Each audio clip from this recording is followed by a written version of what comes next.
నాకు గొడవ పెట్టుకోవాలని అస్సలు లేదు. వచ్చి ఆ పిల్లకి సారీ చెప్పు, వెళ్ళిపోతా. అది నీ గర్ల్ ఫ్రెండ్ కాదు, ఎందుకు నా షో చేస్తున్నావు? ఓహో, నీ సిస్టర్ ఏంటిదేమో కదా. సిస్టర్ అయితే చెప్పురా, సారీ చెప్తా, షూర్గా చెప్తారు.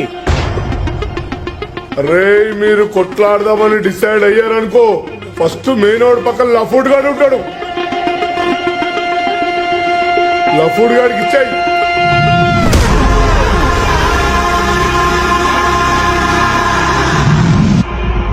మెయిన్ కి అర్థం కాదు, ఆడిని కొట్టిరు నన్నెందుకు కొట్టలేదు రాబాయ్ అని. లఫ్డ్ గాడు ఆలోచిస్తాడు, అరే నన్నెందుకు కొట్టిండ్రు రాబాయ్ ఆడిని కొట్టకుండా అని. ఆ గ్యాప్ లా మెయిన్ వాడికి ఇచ్చేయాలి.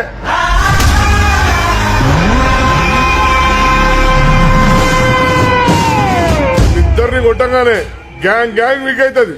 అదే టైం ఈ గ్యాంగ్ లో ఉన్న ఒక్కొక్కరు ఆ గ్యాంగ్ లో ఉన్న ఒక్కొక్కరిని టార్గెట్ చేయాలి. కల్లా సైపోలే కొడుకులు.